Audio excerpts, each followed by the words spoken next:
Mortgage loans, business loans సులభంగా government private banks నుండి ఇప్పించబడును.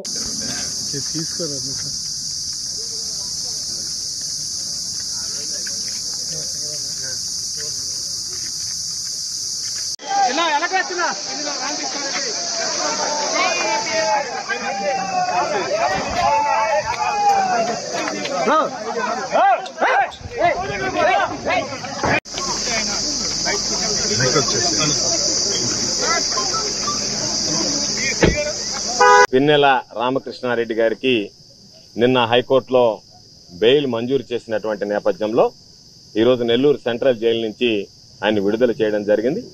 ఇప్పుడే ఆయన విడుదలై బయలుదేరి వెళ్లడం జరిగింది.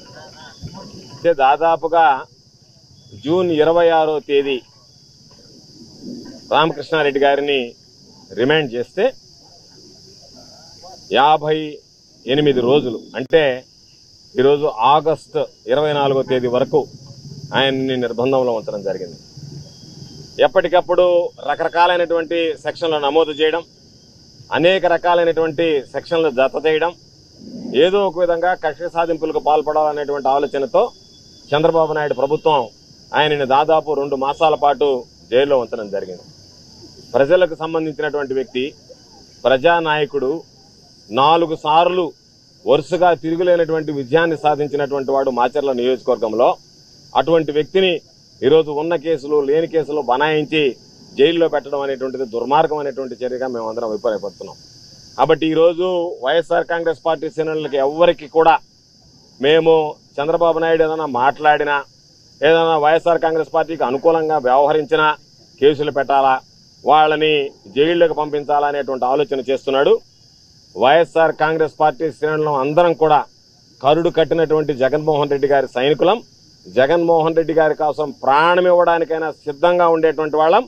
కాబట్టి కేసులు జైళ్లను పెట్టి మమ్మల్ని ఎవరిని భయపెట్టలేరు. కాబట్టి అటువంటి పరిస్థితులు మానుకుంటే మంచిది, అటువంటి విషయాల్లో మీరు జాగ్రత్తగా ఉంటే మంచిది. కాబట్టి అటువంటి చర్యలకి మీరు ఉపక్రమించకండి, అటువంటి చర్యలకు స్వస్తి పలకండి అని చెప్పి చంద్రబాబు నాయుడు గారికి తెలియజేస్తున్నాం. అదేవిధంగా ఈరోజు ఒకసారి ఆలోచన చేస్తే పాపం పిన్నెల రామకృష్ణారెడ్డి ఏమి నేరం చేస్తే 2 వారాల పాటు ఆయన జైల్లో, 2 నెలల పాటు ఆయన జైల్లో మగ్గాల్సినటువంటి పరిస్థితి ఏర్పడింది. ఈవీఎంలు చాలా మంది మొన్న సార్వత్రిక ఎన్నికల్లో ధ్వంసం చేశారు, చాలా మంది తీసుకెళ్లి బయట వేశారు. అటువంటిది ఈరోజు ఎవరో ఒక ప్రైవేటు వ్యక్తులకి ఏదైతే అధికారుల చేతిలో ఉండాల్సినటువంటి వీడియో క్లిప్పింగ్ ఉందో అది ప్రైవేటు వ్యక్తుల చేతికి వెళ్ళింది, మీడియాలో వచ్చింది, దాని మీద విచారణ చేపట్టలే. కానీ అదేదో అడ్డం పెట్టి ఈరోజు రామకృష్ణారెడ్డి గారిని జైలుకి పంపించాలనేటువంటి ఆలోచన చేయడం దుర్మార్గం.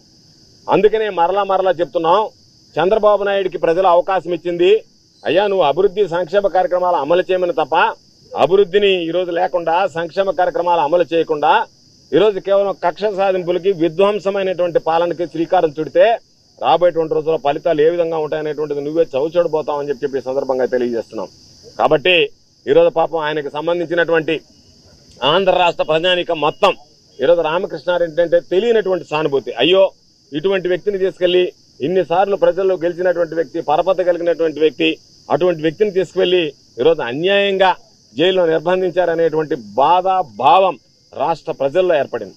ఆయనకు సంబంధించినటువంటి బంధువులు కావచ్చు, కుటుంబ సభ్యులు కావచ్చు, పాపం సన్నిహితులు కావచ్చు, శ్రేయోభిలాషులు కావచ్చు, ఎంత తల్లడిల్లిపోయి ఉంటారనేటువంటిది ప్రత్యేకంగా చెప్పాల్సినటువంటి అవసరం లేదు. కాబట్టి ఈరోజు మనం అందరం గమనించాల్సింది, దుర్మార్గమైనటువంటి పాలన, రాక్షస పాలనలో ఈరోజు ఆంధ్ర రాష్ట్ర ప్రజలు మగ్గుతున్నారు. వైఎస్ఆర్ కాంగ్రెస్ పార్టీ నాయకులకు ఈరోజు పిన్నెల రామకృష్ణారెడ్డి తీసుకొచ్చి నిర్బంధించి అక్కడ మాచర్లలో విధ్వంసం సృష్టించి అక్కడ ఉన్నటువంటి వైఎస్ఆర్ కాంగ్రెస్ పార్టీ నాయకులు, సానుభూతి పరుల మీద దాడి చేసి వాళ్ళకి అండగా నిలవడానికి రామకృష్ణారెడ్డి ఉంటాడు. కాబట్టి రామకృష్ణారెడ్డి అనేటువంటి వాడు అండగా నిలవకపోతే రామకృష్ణారెడ్డిని జైలుకి పంపిస్తే యథేచ్ఛగా మనం దాడులు చేయొచ్చు, యథేచ్ఛగా మనం హత్యలు చేయొచ్చు, యథేచ్ఛగా వాళ్ళ ఆస్తులను విధ్వంసం చేయొచ్చు, నాశనం చేయొచ్చు అని చెప్పి వాళ్ళ మీద దాడి చేయడానికే ఇటువంటి దుశ్చర్యలకు పూనుకోవడం జరిగిందనేటువంటిది స్పష్టంగా రాష్ట్ర ప్రజానీకానికి అర్థమవుతుంది. సుమన్ టీవీలో మీ పర్సనల్ అండ్ బిజినెస్ ప్రమోషన్స్ కోసం కింది నెంబర్కి కాంటాక్ట్ చేయండి.